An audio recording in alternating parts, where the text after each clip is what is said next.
কথাটা যখন তারা কইবে নারীর ক্ষমতায়ন চাই, মানে কয় তোমরা পশ্চাৎপদ বর্বর, তোমরা নারীদের ঘরে আটকে রাখো, লেখাপড়া করতে দাও না, তোমরা অসভ্য, ইত্যাদি ইত্যাদি মেলা কিছু। এটা হাঙ্গারি সুশীল সেকুলাররা খপ করে ধরে, তারপরে সেটা ফেরি করতে থাকে। সে একই বয়ান, এই এক রামে রক্ষা নাই সুগ্রীব তার মিতা, এই বাঙ্গু বাম সুশীল সেকুলারদের নিয়ে আমরা পারি না, এর উপরে এসে চাইপা বসে বাঙ্গু নারীবাদীরা। অনেকে আদর কইরা কয় নারীবাদী, এদের চেনেন? চেনেন না? আরে কন কি, আচ্ছা চিনাই দিই আপনাদের, শুনেন।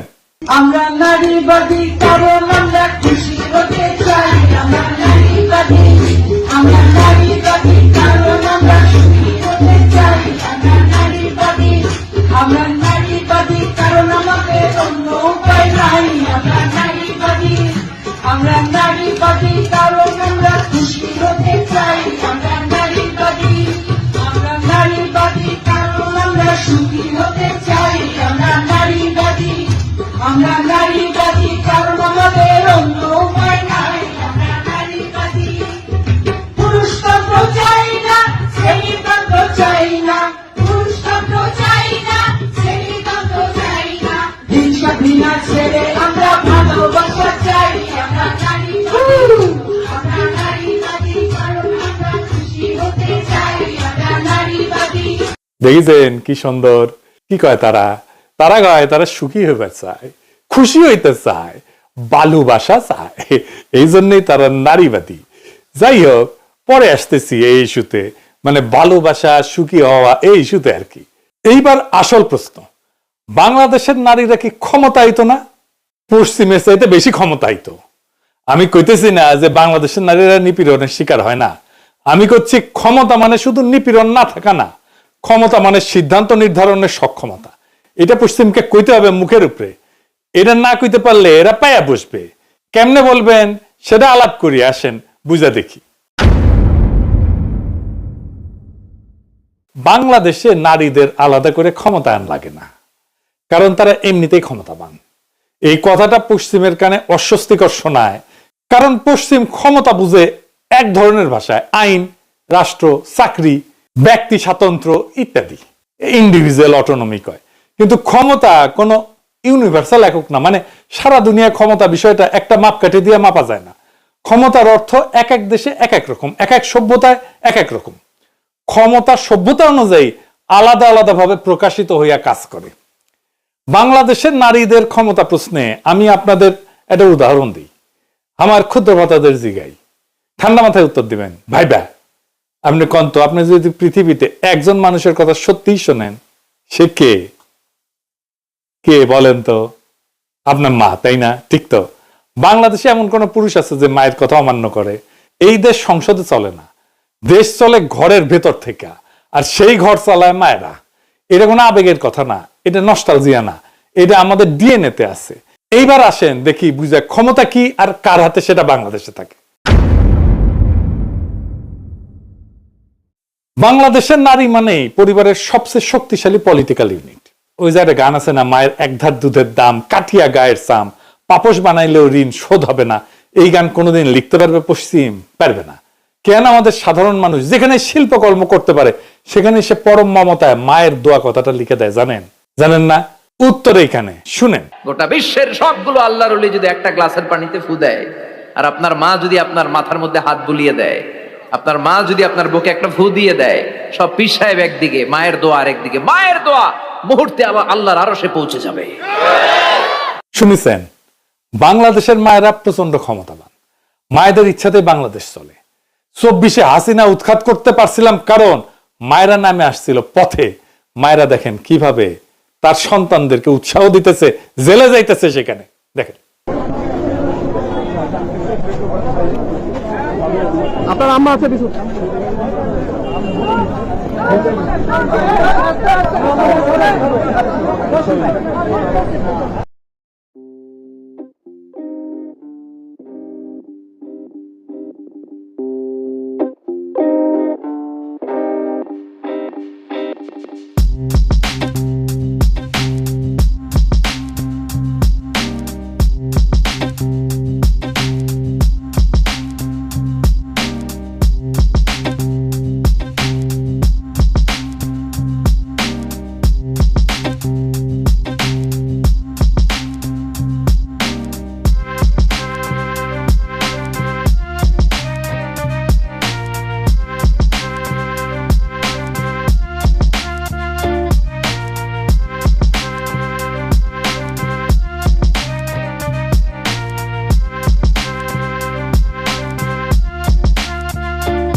খালেদা জিয়া যে এত জনপ্রিয়, এমনকি জিয়ার চাইতেও জনপ্রিয়, তার অনেকগুলো কারণের মধ্যে একটা কারণ তার মাতৃমূর্তি। শুধু কি মুসলমান সম্প্রদায়, এমনকি হিন্দু সম্প্রদায়ের কথা যদি ধরেন, বাংলাভাষী হিন্দু, হিন্দি ভাষী হিন্দু না, কিন্তু এই যে বাংলাভাষী হিন্দুরা তারা যে শিশুকাল থেকে পূজা করে, প্রত্যেকেই তো দেবী, নারী এবং মাতৃমূর্তি, মা দুর্গা, মা কালী, মা লক্ষ্মী, মা সরস্বতী। তাই বাংলাভাষী হিন্দু মুসলমান নির্বিশেষে ইহজগতে মায়ের প্রতি অনুগত থাকে। এইটা পশ্চিম কখনোই বুঝতে পারবে না। পশ্চিম কেন এখানে ভুল করে, কেন তারা নারীদের ক্ষমতার এই রূপটা দেখতে পায় না, আসেন সেটা একটু দেখি। কারণ তারা ক্ষমতাকে শুধু দৃশ্যমান কাঠামোর মধ্যে খুঁজে, কিন্তু সমাজ টিকে থাকে দৃশ্যমান ক্ষমতায় না, টিকে থাকে কার্যকর ক্ষমতায়। তাহলে দৃশ্যমান ক্ষমতা আর কার্যকর ক্ষমতা, এই বিষয়টা কি? দৃশ্যমান ক্ষমতা হইল সেই ক্ষমতা যেটা দেখা যায়, ধরেন আইন, পদ, প্রতিষ্ঠান সংখ্যা দিয়ে মাপা যায়, যেটা রাষ্ট্র, মিডিয়া সহজে চিহ্নিত করতে পারে। যেমন ধরেন সংসদের আসন, মন্ত্রিত্ব, সিইওর পদ, চাকরির সংখ্যা, বিচারক কয়জন আছে, পুলিশে কতজন আছে, সেনা আছে কতজন, ভোটাধিকার আছে কিনা, মানে কাগজে লেখা অধিকার, লিগ্যাল রাইট। পশ্চিমা নারীর ক্ষমতায়নের যে মাপকাঠি, তার পুরোটাই এইগুলোর মাপে। তাই প্রশ্ন করে সংসদে কতজন নারী, কর্মক্ষেত্রে কত শতাংশ নারী, কতজন নারী সিও হয়েছে, এগুলো দৃশ্যমান, কারণ এগুলো ফ্রেমে ধরা পড়ে। আর কার্যকর ক্ষমতা, ইফেক্টিভ পাওয়ার কি? কার্যকর ক্ষমতা হলো সেই ক্ষমতা যেটা সবসময় দেখা যায় না, কিন্তু বাস্তবে সিদ্ধান্ত নির্ধারণ করে, যেটা ছাড়া সমাজ প্রত্যেকদিন চলতেই পারে না। এটা কাজ করে সম্পর্কের ভেতর দিয়ে, অভ্যাসের ভেতর দিয়ে, নির্ভরতার ভেতর দিয়ে, নৈতিক কর্তৃত্বের মাধ্যমে। যেমন বাংলাদেশে পরিবারের টাকা কোথায় যায়, কার কাছে থাকে? মায়ের কাছে থাকে। তো এই সিদ্ধান্ত কে নেয়? মা নেয় তো। বাচ্চা কোন স্কুলে যাবে, কে সিদ্ধান্ত নেয়? কার চিকিৎসা আগে হবে? বাড়িতে ঝগড়া থামাবে কে? সংকটে সবাই কার কথা শোনে? বেশিরভাগ সময় উত্তর হইতেছে মা, পরিবারের মুরব্বী নারী, কর্তৃত্বশীল নারী। এই ক্ষমতা কোনো আইনে লেখা নাই, কোনো ভোটে আসে না, কোনো পদে ঝোলে না, কিন্তু এটাই সিদ্ধান্তের শেষ কথা। কেন পশ্চিম দৃশ্যমান ক্ষমতাকে বেশি গুরুত্ব দেয়, এটা বোঝার দরকার আছে। আসেন সেটা বুঝে দেখি। কারণ পশ্চিমা সভ্যতা ঐতিহাসিকভাবে চার্চ, সেটা থেকে রাষ্ট্র, সেখান থেকে ইন্ডিভিজুয়াল, এই ফ্রেমওয়ার্কে চলে। এই প্রশ্নে ক্ষমতা বুঝছে। তাই ক্ষমতা মানে তাদের কাছে অফিস, আইন, ইনস্টিটিউশন, ফর্মাল অথরিটি। সে যেটা ফর্মাল না, যেটা রিলেশনাল, সম্পর্কের উপরে চলে, সেটাকে তারা ক্ষমতাই বলতে চায় না। এটা একটা জ্ঞানতাত্ত্বিক সমস্যা। তারা যা মাপতে পারে সেটাকেই সত্য ভাবে। আপনি যদি বাংলাদেশে দৃশ্যমান আর কার্যকর ক্ষমতার যদি বাস্তব পার্থক্য দেখেন, ধরেন সংসদে একজন নারী এমপি আছে, এটা দৃশ্যমান ক্ষমতা, কিন্তু সে নিজের সংসারে তার কথার কোনো গুরুত্ব নাই। এটা কি ক্ষমতা? তার দৃশ্যমান ক্ষমতা আছে, কিন্তু কার্যকর ক্ষমতা নাই। কারণ সে সংসদে এমপি, সেজন্য তার দৃশ্যমান ক্ষমতা আছে। তার কার্যকর ক্ষমতা নাই, কারণ সংসারে, পরিবারে তার কথা কেউ শোনে না। এটা কি ক্ষমতা? না। অন্যদিকে একজন গ্রাম্য মা, কোনো পদ নাই, কিন্তু তার সিদ্ধান্ত ছাড়া পরিবার চলে না। এটা কি ক্ষমতা না? সমাজ টিকে থাকে দ্বিতীয়টার উপরে, কার্যকর ক্ষমতার উপরে। সমাজ কেন কার্যকর ক্ষমতার উপরে টিকে থাকে? কারণ সমাজ প্রতিদিন চলে, কাগজে লেখা অধিকার দিয়ে চলে না, বরং দৈনন্দিন সিদ্ধান্ত দিয়ে চলে। খাবার, শিক্ষা, চিকিৎসা, মূল্যবোধ, যত্ন, এগুলো রাষ্ট্র দেয় না তো। এগুলো কে দেয়? পরিবার দেয়। আর পরিবার চলে কিভাবে? কার্যকর ক্ষমতার মাধ্যমে চলে। এই ক্ষমতা যদি ভেঙে যায়, সমাজে ক্রাইসিস তৈরি হয়। এটাকে বলা হয় কেয়ার ক্রাইসিস। রাষ্ট্র সেটা সামলাইতে পারে না, তখন ক্ষমতা থাকলেও সমাজ ভেঙে যায়। আফ্রিকা ভাঙছে এইভাবেই, নেটিভ আমেরিকান সমাজ এইভাবেই ভাঙছে, মধ্যপ্রাচ্যেও এটা হয়েছে। সংসদের আসন সংখ্যা সমাজ টিকায় রাখে না, পদ সমাজ টিকায় রাখে না, স্লোগান সমাজ টিকায় রাখে না। সমাজ টিকা থাকে সেই ক্ষমতায় যেটা প্রত্যেক দিন কাজ করে, যেটা সংকটে সিদ্ধান্ত নেয়, যেটা শিশু, অসুস্থ, দুর্বলকে বাঁচায়। এবং বাংলাদেশে এই ক্ষমতার কেন্দ্রে নারী, বিশেষ করে মা। দৃশ্যমান ক্ষমতা রাষ্ট্রকে সাজাইতে পারে, কিন্তু কার্যকর ক্ষমতা সমাজকে, রাষ্ট্রকে বাঁচায়। পশ্চিম এই দৃশ্যমান ক্ষমতা গণে, বাংলাদেশ কার্যকর ক্ষমতায় টিকে থাকে, যে ক্ষমতা কোনো সূচকে ধরা পড়ে না। সেই ক্ষমতাতেই সমাজ চলে। তাই একজন নারীর ক্ষমতা বাড়ে সে নেতা হইলে না, সে ক্ষমতাবান হয় সে মা হইলে।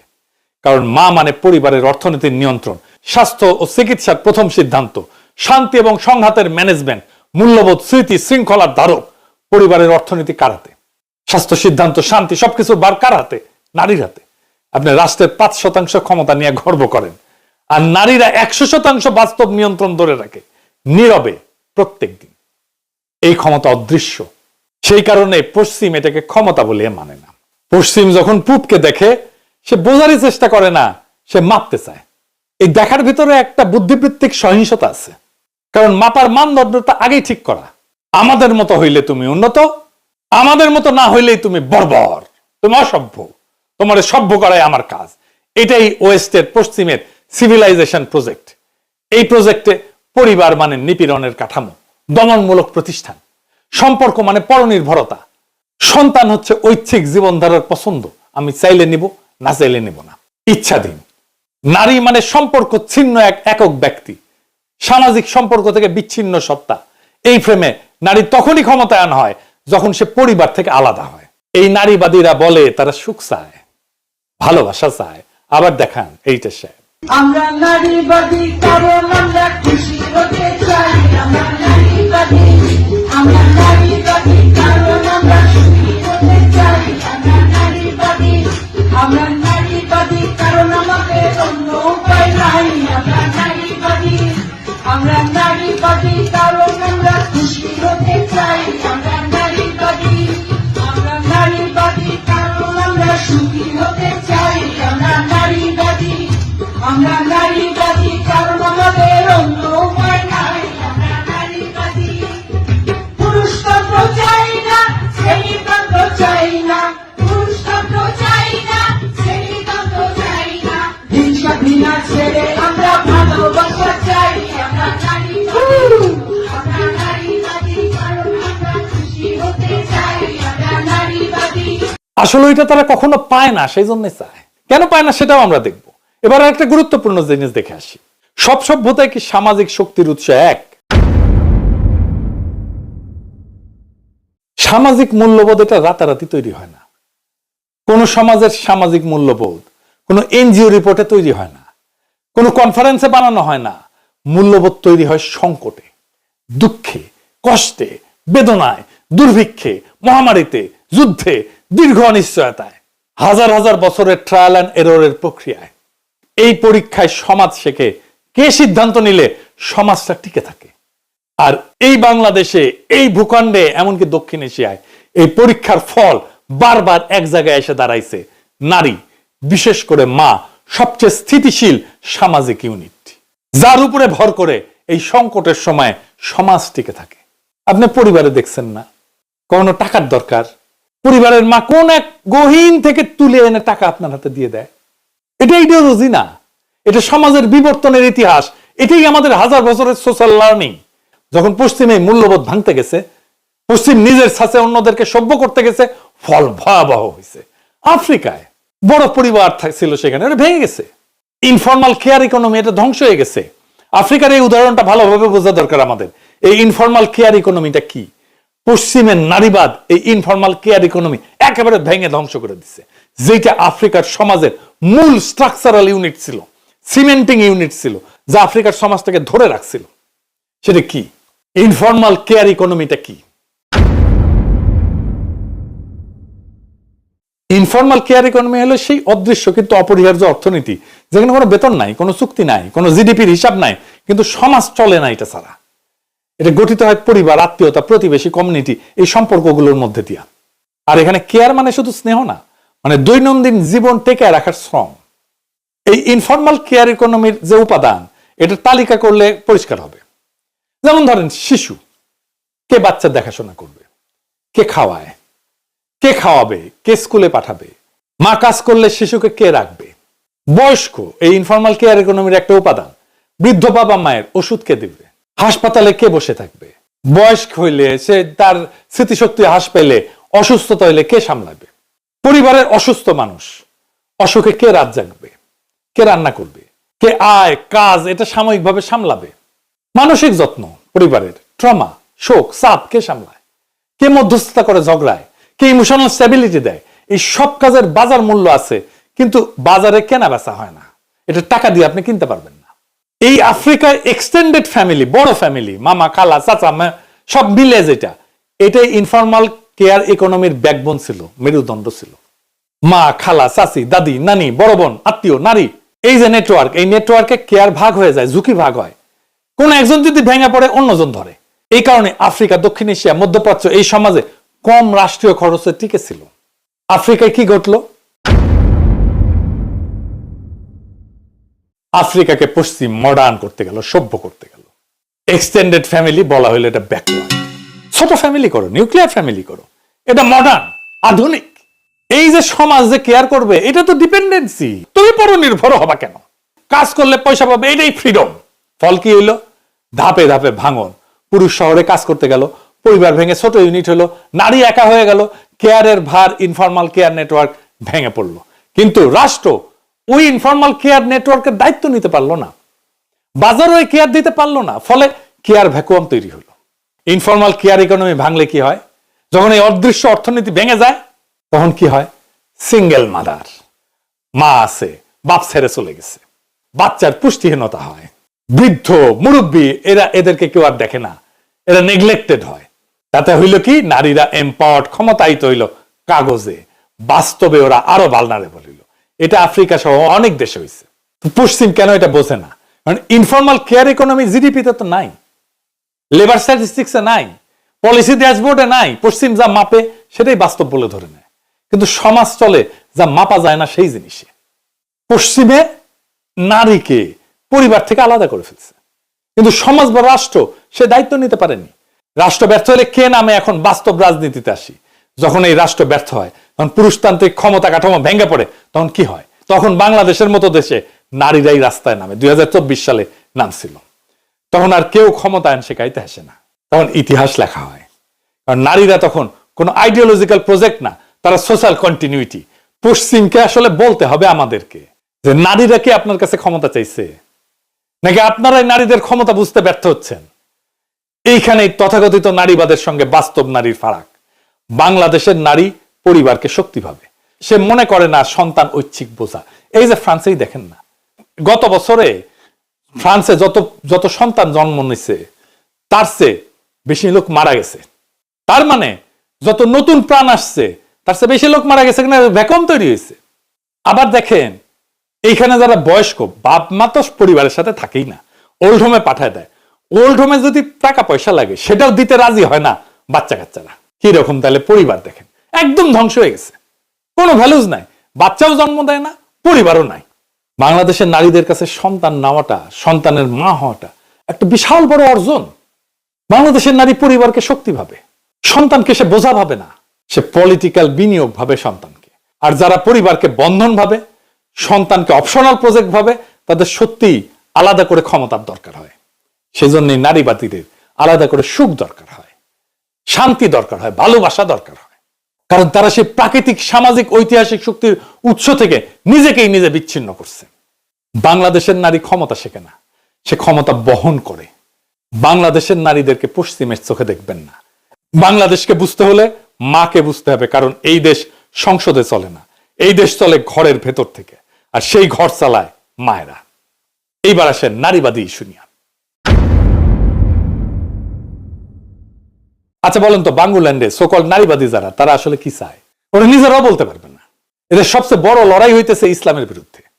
প্রত্যেকটা ইসলাম বিদ্বেষী, অ্যান্টি ফ্যামিলি, পরিবার বিদ্বেষী, পরিবারের বিরুদ্ধে।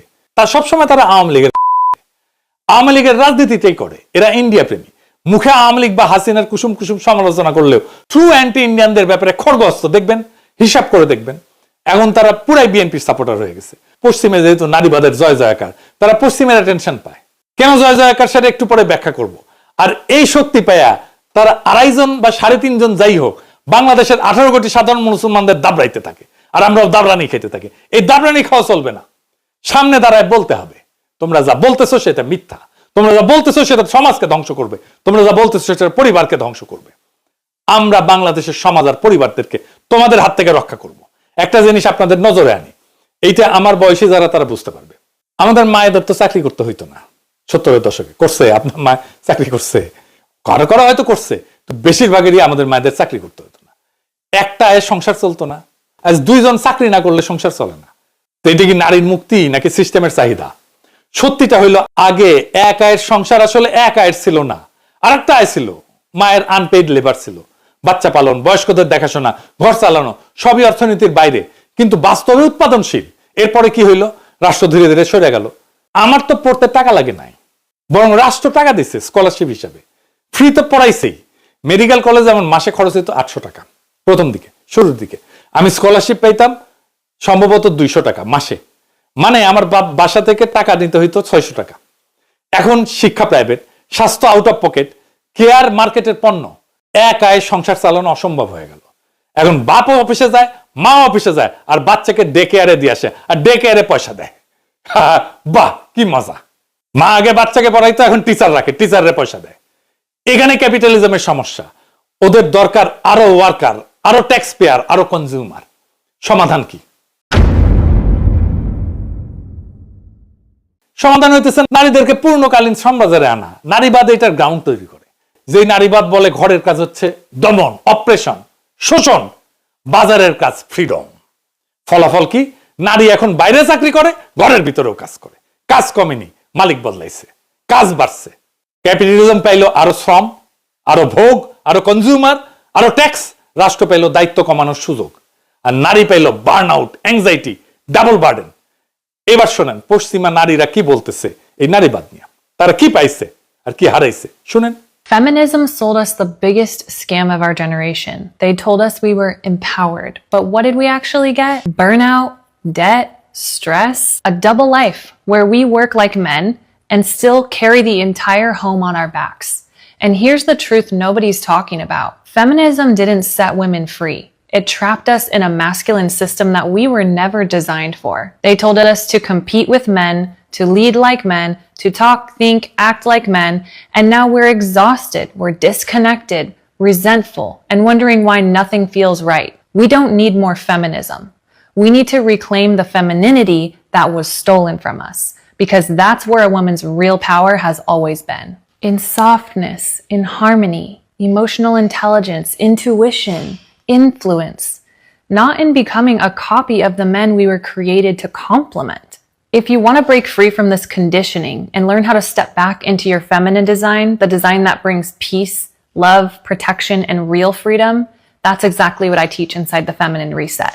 তাই প্রশ্নটা নারীবাদ বনাম পরিবার না। প্রশ্নটা হইল কে কেয়ারের খরচ বহন করবে? যে কেয়ারের বাহন, যে কেয়ার ইকোনমি চালায় একজন মা, একজন নারী। আগে পরিবার করত, এখন কেউ করে না। দুইজনে এখন চাকরি না করলে সংসার চলে না। এটা মুক্তির কোনো গল্প না, এটা একটা সিস্টেমের স্বীকারোক্তি। এখন এটার সমাধান কি? বাংলাদেশের সামনে আজ আসল প্রশ্ন এটা না যে নারীরা চাকরি করবে কি করবে না, বা কে নিজেকে কি নামে ডাকবে। আসল প্রশ্নটা হলো একটা সমাজ কিভাবে কেয়ার বহন করবে, এই ইনফর্মাল কেয়ার ইকোনমির ব্যয়টাকে কিভাবে বহন করবে, এটা কিভাবে চালাবে, কে শিশু, অসুস্থ, বৃদ্ধ, দুর্বলকে আগলায় রাখবে, কে দৈনন্দিন জীবনে বোঝা বহন করবে।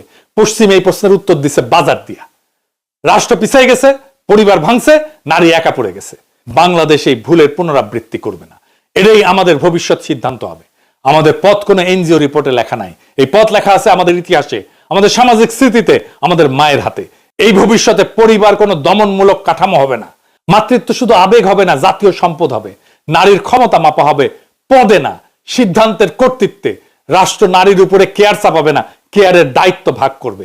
এটাই যত্ন কেন্দ্রিক সার্বভৌমত্ব, যেখানে রাষ্ট্র, পরিবার আর সমাজ একে অন্যের বিকল্প না, পরিপূরক। এখানে নারীকে ক্ষমতাবান হইতে হলে পরিবার ছাড়তে হবে না, পরিবারকেও নারীর শ্রম শুষে নিতে হবে না, আর রাষ্ট্র নিজের ব্যর্থতা ঢাকতে নৈতিক স্লোগান ব্যবহার করবে না। পশ্চিম নারীকে বলছে একলা হও, তাহলেই স্বাধীন। বাংলাদেশ জানে স্বাধীনতা আসে দায়িত্ব ভাগাভাগি করলে। তাই আমাদের ভবিষ্যৎ কোনো আমদানিকৃত নারীবাদ না, আমাদের ভবিষ্যৎ আমাদের নিজেদের সামাজিক বুদ্ধিমত্তায়। বাংলাদেশের নারী ক্ষমতা শিখবে না, সে ক্ষমতার নেতৃত্ব দেবে। কারণ যেই দেশ কেয়ার বোঝে, যত্ন বোঝে, ইনফর্মাল কেয়ার ইকোনমি বোঝে, সেই দেশকে আর কেউ সভ্যতা শিখাইতে পারে না। আমরা অন্য কারো কাছ থেকে সভ্যতা শিখবো না। আমরা জানি সভ্যতা কি, আমরাই আমাদের সভ্যতার নির্মাতা। ইনকিলাব জিন্দাবাদ।